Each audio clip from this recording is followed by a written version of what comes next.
church activities too serious. And I said, can't be praying online, it's not my thing. So 2022, I came here again when I heard Papa is now in Abuja. So I came here, and still, after coming to service, I said they are praying too loud that I don't like it, it's not my thing. I left. 2023, when I got married to my beautiful wife, and she gave me a baby boy, 2024. That period, a man of God I knew gave me one anointing oil. I was praying that period when I got married for every 12 a.m. to 3 a.m., I wake up to pray for my family.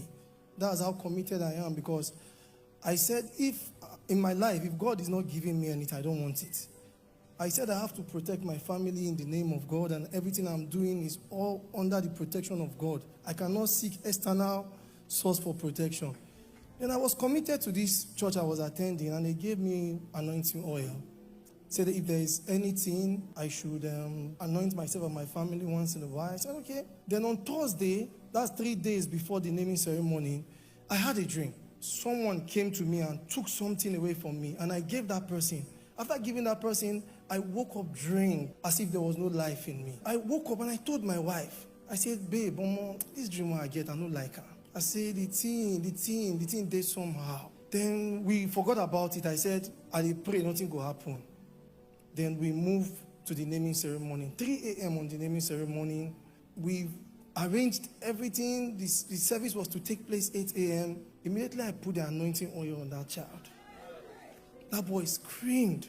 That boy was not sick. He was in good health, good shape, everything. And one of my greatest joys, when my wife gave birth to that boy, the boy looked so very big and handsome. I said, God, this is what I want. I was so proud of my wife for pushing this boy out for me. But when that boy died, that naming ceremony, he died. 1 hour after I anointed him, I was drained. The way I felt in the dream I had on Thursday, that's the same way I felt on that Saturday. I was drained. My friends who came, people from different places, they were coming to celebrate me, but turned out to be the burial of that boy. I'll tell you the truth. I've been through so many things in life, but I was not prepared to bury the child. I was down. I cried. I lost faith in God. I said, God, I gave you my time, my service, everything. 12 a.m., 3 a.m. I said, what do you want? I've not done anything evil to anyone. Look at this boy. He's gone. I stopped trusting men of God. I stopped going to church.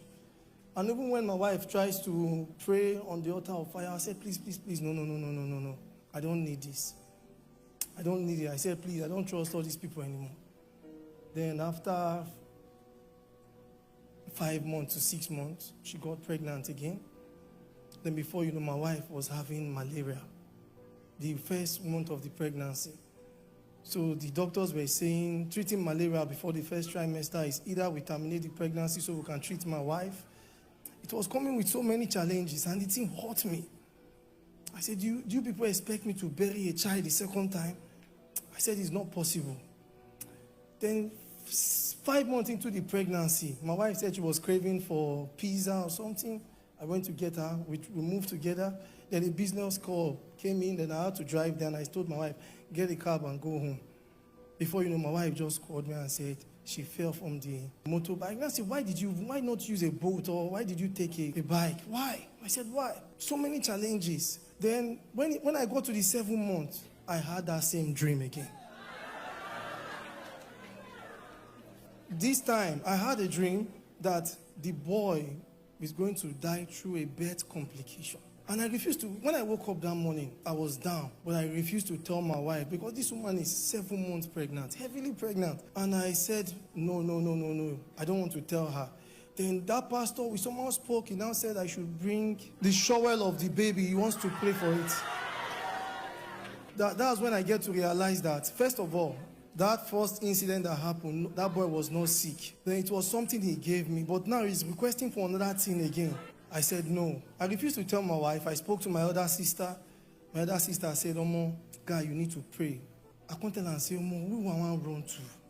Because I lost my dad at a young age, my mother at a young age. I said, I don't get any person where go meet right now, where go help me. Say, who want to help me? I said, when my mom was alive, none of us, four of us, no one died. My sister, none of her children died. I said, why now my turn? Now this thing happened. I said, what do I do? My sister said I should find a ministry that prays that I can go to. I said, okay, fine. Then I spoke to God that night. I said, God, help me. I need help. Help me. I slept that night. Then I had a dream. In the dream, I was opening my Bible. Then the first page, I saw a Roy.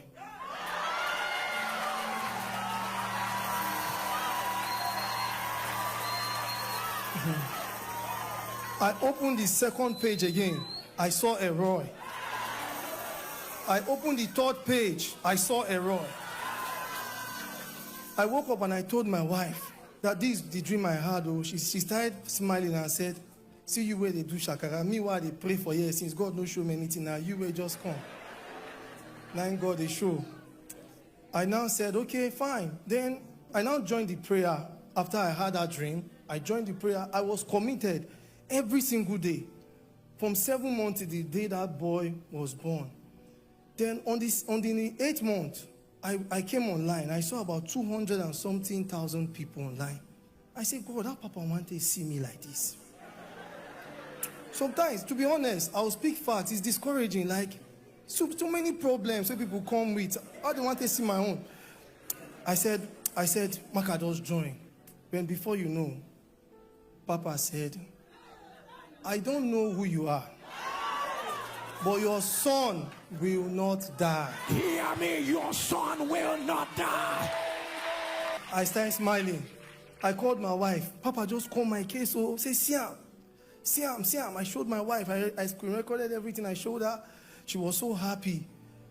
Then before we now move on the day of the delivery, when she wants to bring in our baby boy, that morning the labor started 5 a.m.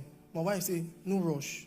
Wait till after prayer before we get to the hospital. Then we finished doing the prayers in the morning, and Papa mentioned, what you fear before, you will not see again.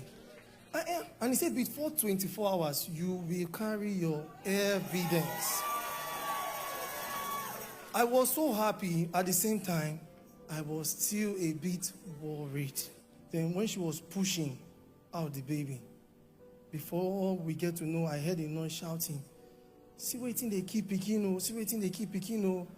Said, madam, stop pushing. If not, you will lose this child. Before we know, the nurse started saying that the umbilical cord was around the neck of the baby.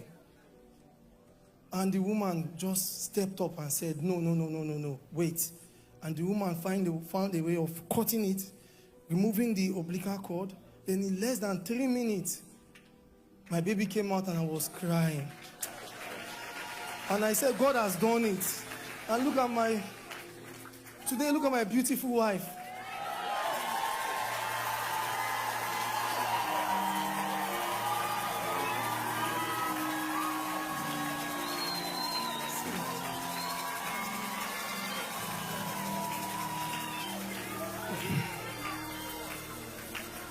Nathan is 3 months old.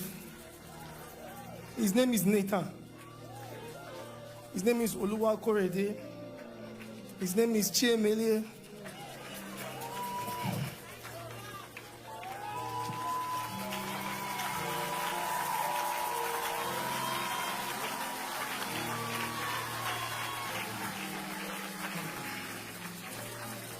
And his name is Ojeme, which means my king.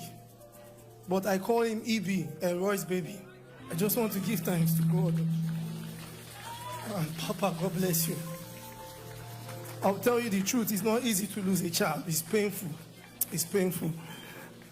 And God restored and He blessed us with our beautiful baby boy. I'm here to say, among millions, Papa, may the oil on your head never run dry. What our God cannot do,